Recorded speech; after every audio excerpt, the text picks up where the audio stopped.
सुनते हैं।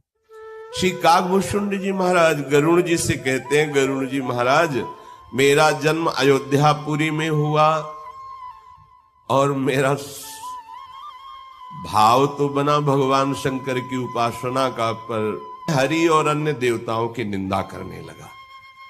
भगवान शंकर की आराधना, यद्यपि जन्म परम पावन अवधपुरी में हुआ और उस समय कलयुग चल रहा था, जैसे इस समय कलयुग चल रहा है। वो बड़ा ही धर्म विरुद्ध आचरण करने वाला। कल आप सुने, मनुष्य प्रायः कलयुग में रोगों से इतने पीड़ित होंगे कि भोगों की प्रबल इच्छा और भोगने की सामर्थ्य नहीं। कैसा भारी दंड! शरीर रोग ग्रसित, इच्छाएं भोगों में, सामर्थ्य बिल्कुल नहीं। इसी प्रगट में दुर्गति, प्रगट में दुर्गति। बिना कारण अभिमान करते हुए, बिना अपराध के भी उसको दंड देना, विरोध कर देना, बहुत थोड़ा जीवन घमंड ऐसा मानो अमर हो गए हो। ऐसा कलयुग के प्राणी कैसे होंगे? शरीर रोग ग्रसित, भोग वासनाओं की धूम मची हुई अंदर से, और भोगने की जो प्रबल इच्छा है और सामर्थ्य नहीं है, जल रहा है बैठे बैठे। अभिमान इतना कि साक्षात मैं ही काल हूं, सबको दंड दूंगा। जरा सी बात पे लड़ जाना, पीट देना, हिंसा कर देना। आप आश्चर्य मानेंगे, कंडा होते ना गोबर के, 5 कंडे उठा लिए किसी ने, मार डंडे, फिर जेल गए, लाखों रुपया लग गया। 5 कंडे की कीमत क्या थी? अरे भाई, कोई गरीब आदमी 5 कंडे उठा लिए, रोटी बनाएगा जाके, खाएगा जाके, क्या परेशानी हो गई? अभिमान, सोच, ये कलिकाल मलिन कर देता है। आयु बहुत कम, अभिमान ऐसा मानो कल्पांत में इनका नाश नहीं होगा। कलिकाल ने ऐसा बेहाल कर डाला। कलिकाल बिहाल किए मनुजा, नहीं मानत को अनुजा तनुजा। नहीं तोष विचार न शीतलता, सब जाति कुजाति भय मंगता। ईर्षा पुरुषाक्षर लोलुपता, भरी पूरी रही समता विगता। सब लोग वियोग विशोक है, वर्णाश्रम धर्म आचार गए। हे गरुड़ जी, जब कलिकाल का स्वरूप बढ़ा तो जो नहीं होना चाहिए वो हो गया। बेहाल कर दिया मनुष्य को। पिता अपनी पुत्री को भी, भाई अपनी बहन को भी, ये सब भेद मिट गया। इतनी बुद्धि भ्रष्ट हो गई कि जिनका पोषण करना चाहिए उनका शोषण करने लगे। अब कहां जाए, भाग के कहां जाए? जो रक्षा करने वाले वही शोषण करने लगे। कलिकाल ने ऐसी बुद्धि भ्रष्ट कर दी। ये जो लिखा है तो कुछ कुछ सुनने को मिलने लगा। अभी तो 5000 वर्ष के कुछ ऊपर ही वर्ष हुए हैं। 4,32,000 वर्ष की आयु है कलयुग की। थोड़ा और उठ के चलने दो। अभी तो ऐसा मान लो 4,32,000 में कि घुटने के बल ही चल रहा है। थोड़ा खड़ा होकर के चलने लायक हो, फिर देखो इसका और आतंक। कलिकाल बिहाल के मनुजा, नहीं मानत को अनुजा तनुजा। ये बेटी है, ये बहन है, इसकी रक्षा करना हमारा कर्तव्य है, हमारा धर्म है। ऐसा कुछ नहीं रहेगा। किसी में संतोष नहीं दिखाई देगा, विवेक नहीं दिखाई देगा, हृदय में शीतलता नहीं होगी। कौन क्या कुछ नहीं, बस सबके हृदय में ईर्ष्या बढ़ेगी। बोलने में कड़ुआ वचन ज्यादा प्रिय लगेगा बोलने में। सब कार्यों में प्रधानता लालच की होगी अंदर से। क्षमता कहां गई पता नहीं चलेगा। सब लोग शोक और संकट ग्रस्त रहेंगे, अशांति, भारी अशांति, वर्णाश्रम धर्म का आचरण नष्ट हो जाएगा। अपने समय की बात जब कलयुग में प्रकट हुई, काकभूषण जी गरुण जी को कह रहे हैं, कोई भी इंद्रियों का दमन नहीं करना चाहेगा। आज ये खाना है, अब विचार तो करो खाने योग्य है कि नहीं, नहीं तो फिर नहीं खाना, उपवास कर लेंगे, अभक्ष्य पदार्थ थोड़ी खाएंगे। जिन रसोई में, जिन पात्रों में मांस रांधा गया, उसमें चाहे आप बिल्कुल खीर, पूड़ी, कचौड़ी, रोटी, सब्जी सात्विक बनाएं तो भी वो अभक्ष्य पदार्थ के समान ही आपकी बुद्धि को भ्रष्ट कर देगा। चाहे वो रिश्ते नातेदार की रसोई हो, चाहे वो किसी भोजनालय की रसोई हो, जिसमें मांस रांधा गया उस रसोई का अन्न यदि खाओगे तो आपकी बुद्धि भ्रष्ट हो जाएगी। सात्विक आहार जब नहीं तो बुद्धि का विचार सात्विक कैसे हो सकता है? तो कोई इंद्रियों का दमन करें,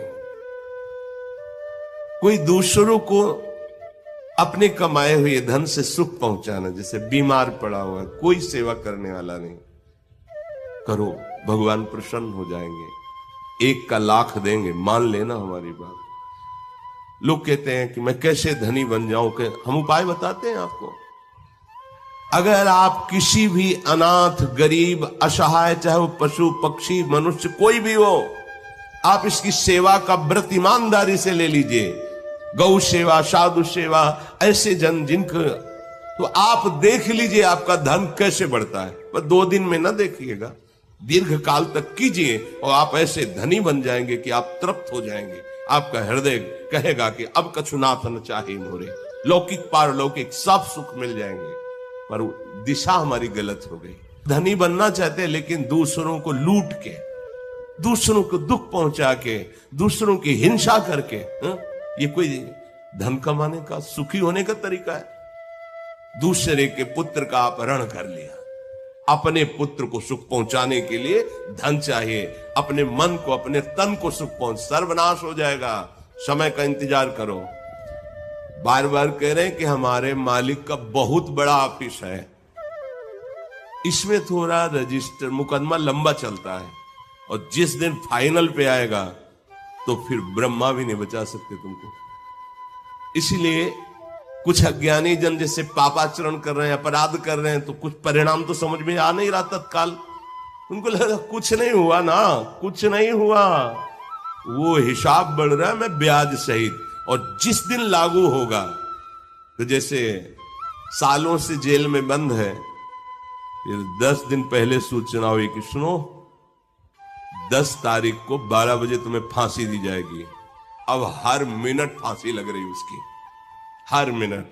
उसको पता नहीं था, पर जब फाइनल आया कि 10 दिन बाद तुम्हें इतने बजे फांसी दी जाएगी, और हर मिनट फांसी लग रही उसको।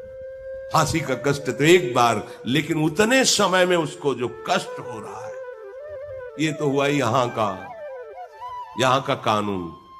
लेकिन पूरा हिसाब नहीं हुआ, पूरा हिसाब होगा बड़ी ऑफिस में, वहां से फाइनल इसको भी काटा जाएगा कि आप इतने वहां भोग चुके, अब आइए यहां पवित्र होइए।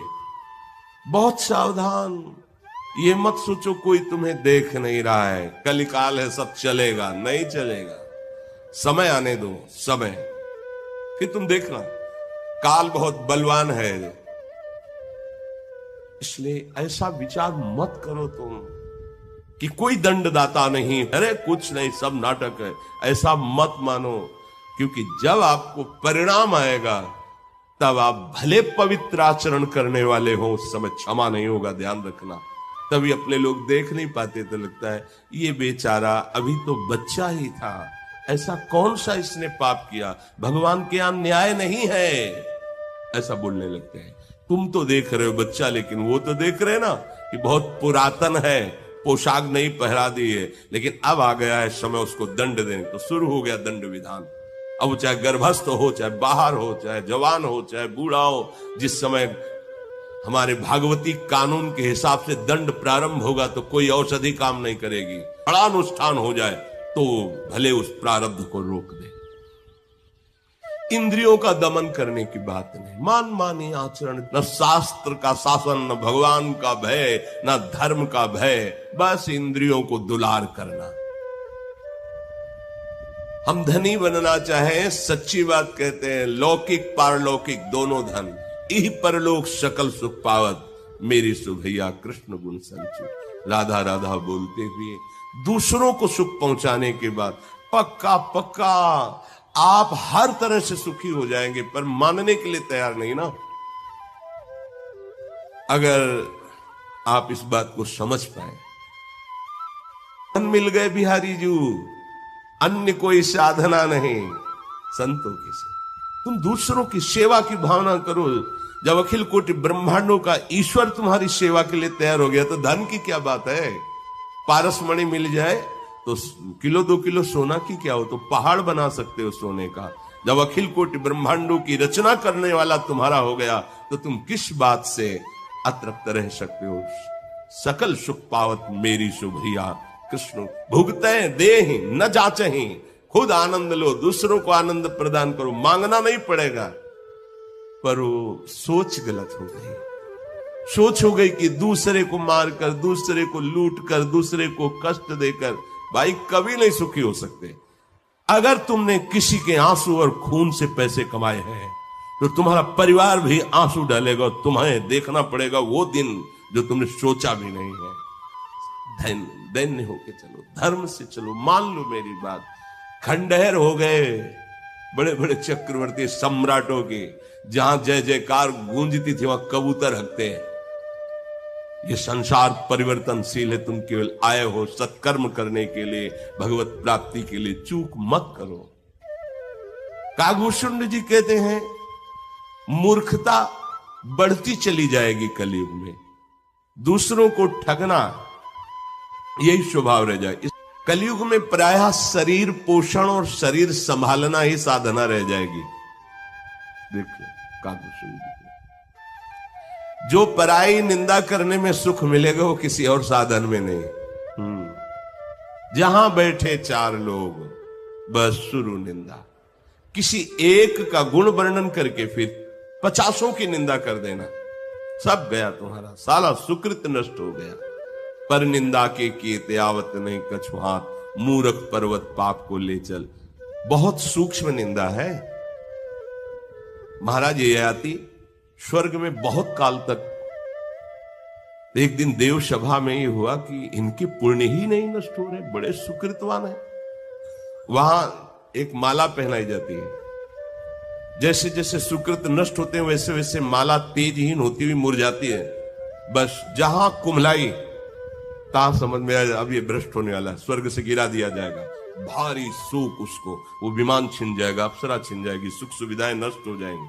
उनका माला कुम्हलाता ही नहीं था।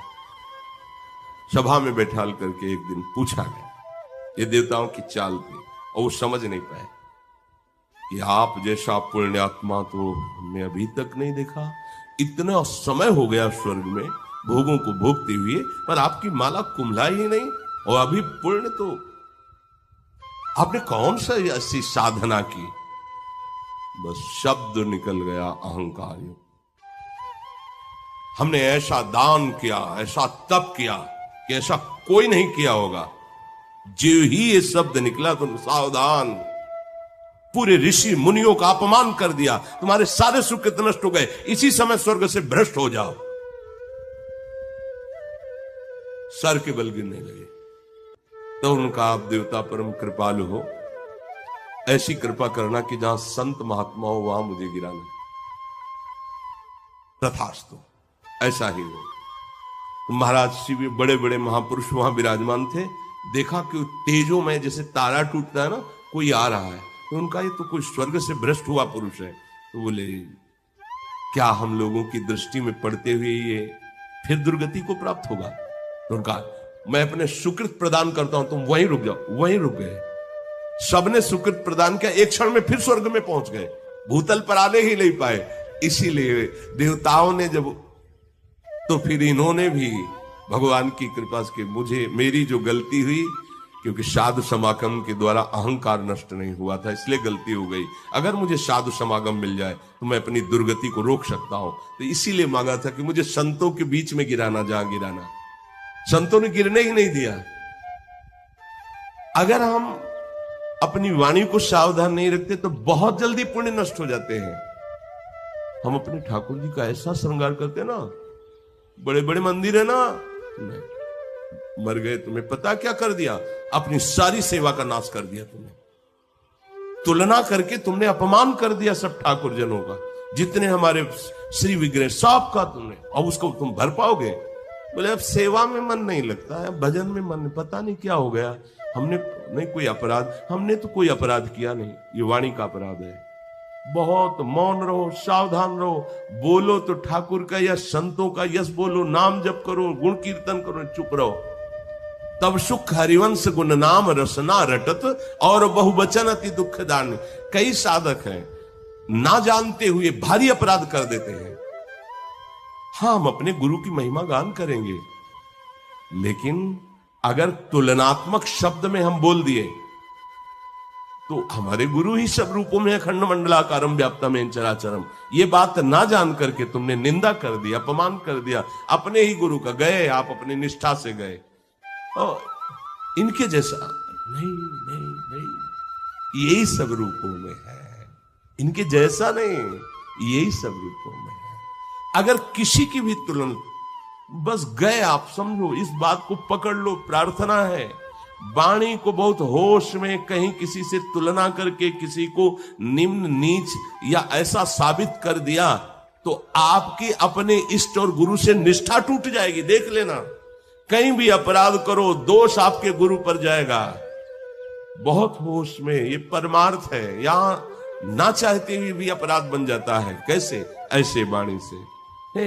यहां तो ऐसा तो विश्व में कहीं नहीं, तुम क्या जानो कितने हृदयों में, विश्व में क्या हो रहा है।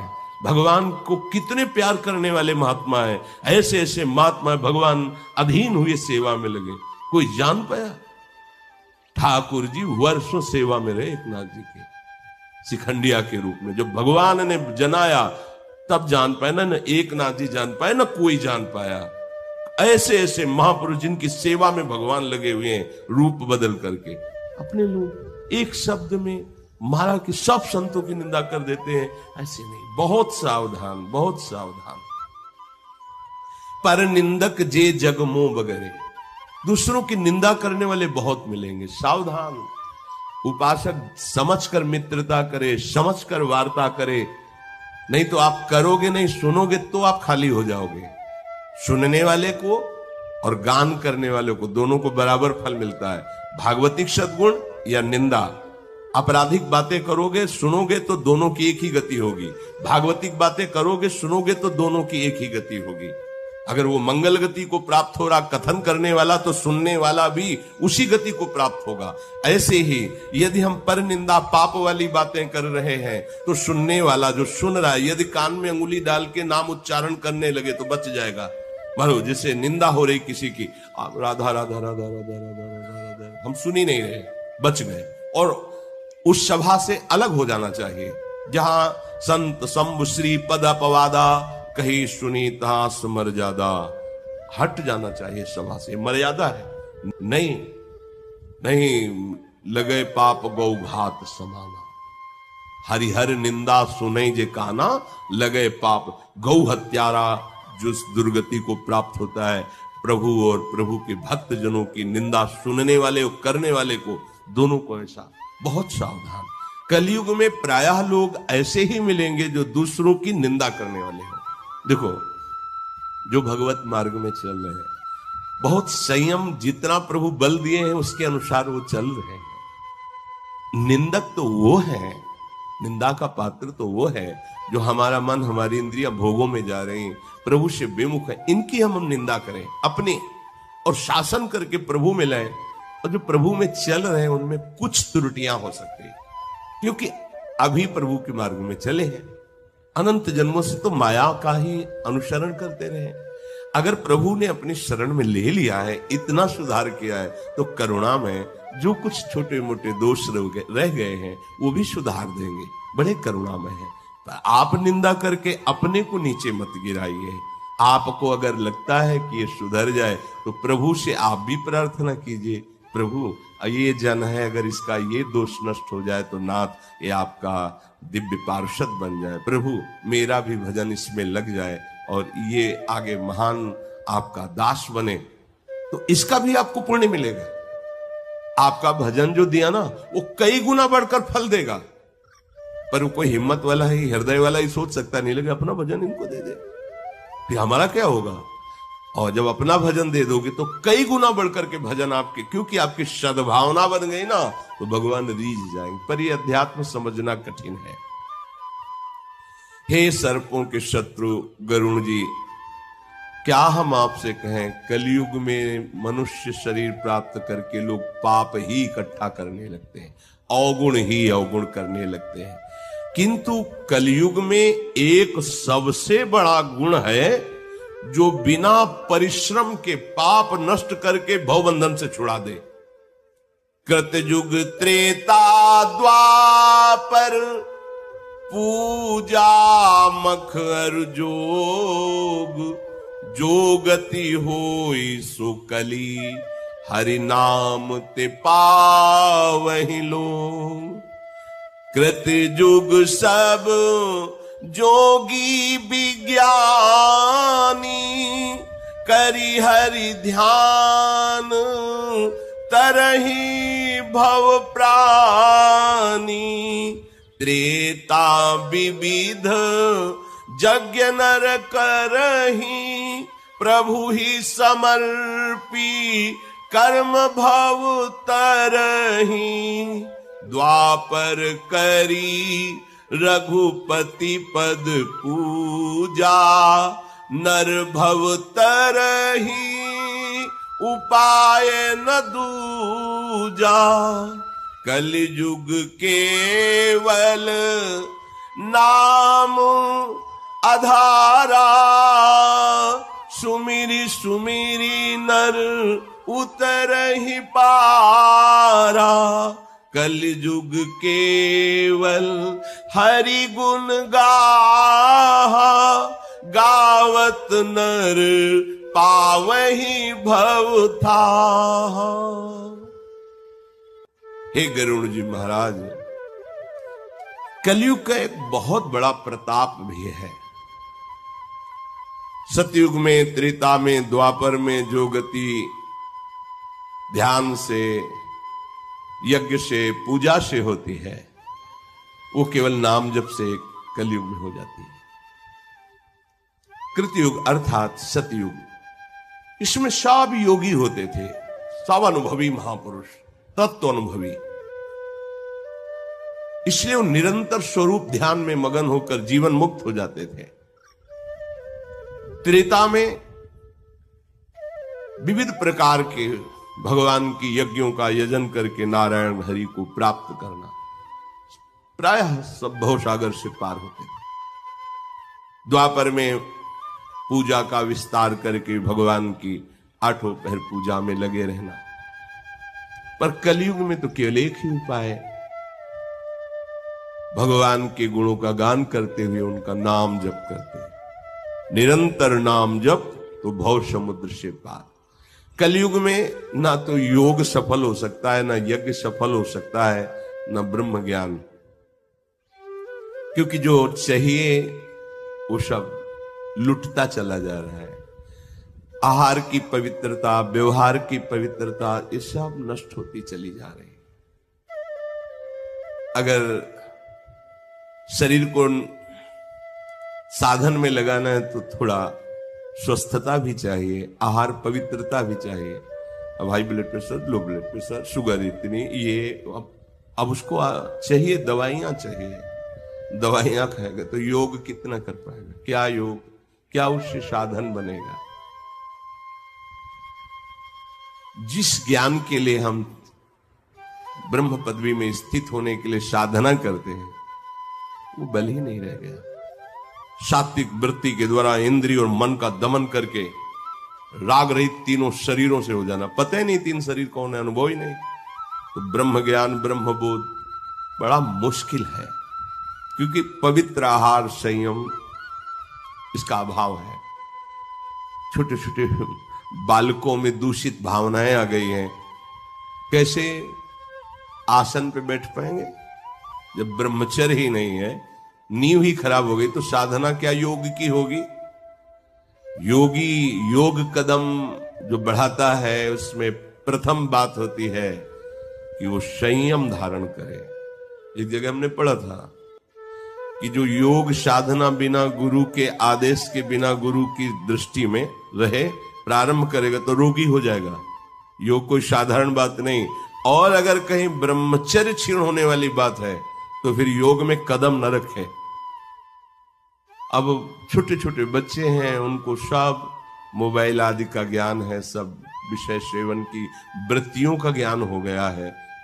कैसे योग होगा कलिकाल, कैसे यज्ञ करेंगे हम। एक बीच में सुनने को मिला था घी में गाय की चर्बी, दूध वो ऐसे पाउडर वाउडर डाल के, क्या मतलब जिससे कपड़े धो जाते हैं, ऐसे उस दूध में मिला के वो बनाना, ऐसा बता रहे थे। ऐसा होता है तो आप सोचो, हम वही दूध पिएंगे तो हमारी आंतों का क्या होगा, हमारे शरीर का क्या होगा, वो रोगग्रसित हो जाएंगे। अच्छा, अब उनमें हम यज्ञ कैसे करें, कौन सा देवता भाग ग्रहण करेगा जब अपवित्र है, दूध अपवित्र, घी अपवित्र। जो धान्य पैदा किया जाता है उसमें जो केमिकल डाले जाते हैं, उर्वरक डाला जाता है, अपवित्र हो जाता है। गाय के गोबर से पड़ी हुई भूमि में जो खाद है उससे जो अन्न होता है वो पवित्र माना जाता है। तो जब गाय को गोबर डाल के उपजाया जाता था ना, तो 6 मन 8 मन बड़ा बीघा जिसे कहते हैं, जिसमें इस समय 60 मन 70 मन अन्न होता है उर्वरक डाल करके। यज्ञ के लिए कौन सी सामग्री रह गई है जिसके द्वारा यज्ञ किया जा सके। हे गरुण जी महाराज, ध्यान, एक सेकेंड मन नहीं टिक रहा, इंद्रियों के साथ विचरण कर रहा, बिल्कुल बिजली की तरह दौड़ लगाए, ध्यान होगा। मन मानी आहार करते हो ध्यान कर पाओगे। वो अंग्रेजी में क्या कहते हैं ध्यान को, मेडिटेशन करो। ये बता रहे थे कि मेडिटेशन करते तो क्या, तो ये क्या होता है मेडिटेशन, बोले ऐसे। ये ध्यान के लिए बहुत संयम चाहिए। पहले आपके शरीर की, मन की अचंचलता शरीर। अब 2 घंटे से बैठे, कोई भी हलचल शरीर में कहीं भी नहीं, ऐसे ऐसे कुछ, प्राण बिल्कुल संयमित, मन शांत, अवश्य अपने लक्ष्य पे लगे। इष्ट में, नाम में मंत्राकार होती, बहुत समय तक आंख खुली है बंद है, शांत है, कितनी देर